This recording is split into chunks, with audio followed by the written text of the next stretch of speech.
3, 2, 1. Good day everyone, GarageKing here, and today got a nice easy video. We're going to do the spark plugs on a 10th generation Honda Civic that's 2016 to 2021. Now if you're wondering why I'm showing this shot here of this 8th generation Civic from 2006 to 2011, it's because the spark plugs are much easier. You can see here, they are right on the top, but don't worry, we will get them done on this newer Civic. So under the hood, you can see we do have a few bolts here, and how did I figure out everything in the torque specs? Well, I found this company, emanual, online.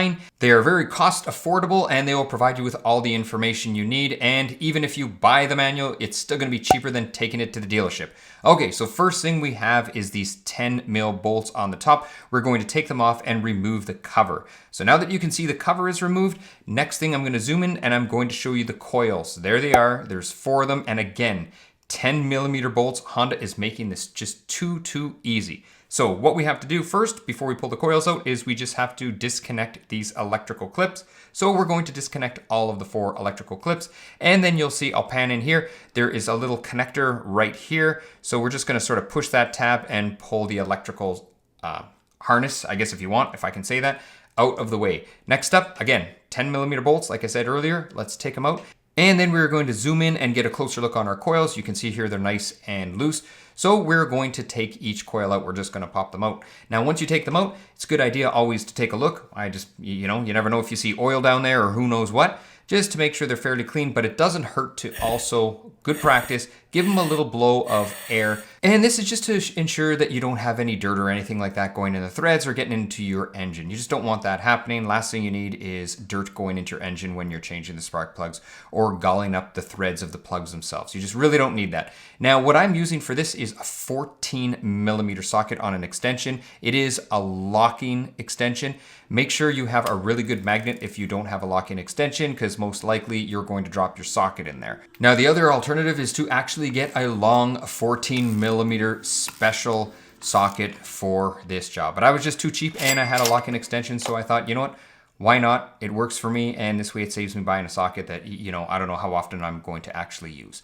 Now, because I don't have a specialty socket, you see here I need to use a magnet to pull them out because the socket's not going to take them out. Now, I chose to use genuine Honda spark plugs for replacement, and you can see there's a part number 12290-5A2A02. This way there's no worries about wrong parts going in the car, and I know there'll be no check engine lights and everything will work just fine. Anyway, let's move on. So now you can see I've taken the spark plug out of the box, and there's this little piece of cardboard. What is it? Well, it protects the threads because there is a tiny bit of anti-seize on them.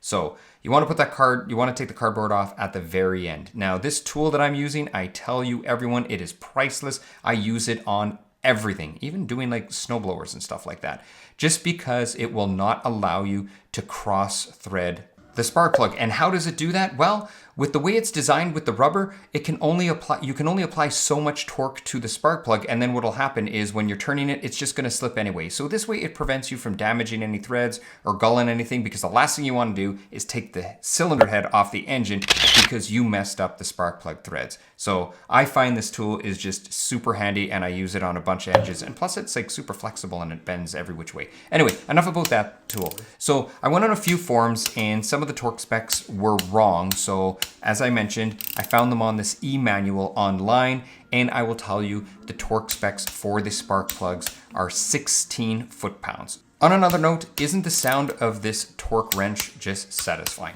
Anyway, let's just move on.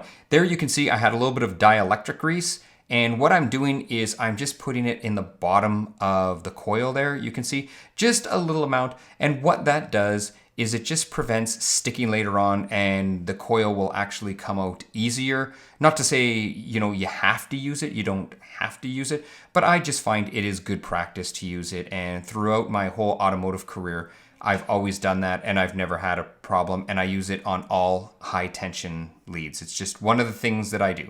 So next up, what we're going to do is we're going to put the little 10 millimeter bolts back in. And if you're wondering what the torque is for those bolts, I'll throw up part of the service manual, and if you look, I guess it's hard to see, but trust me, it is 9 foot-pounds. So that's what you're supposed to torque these bolts to.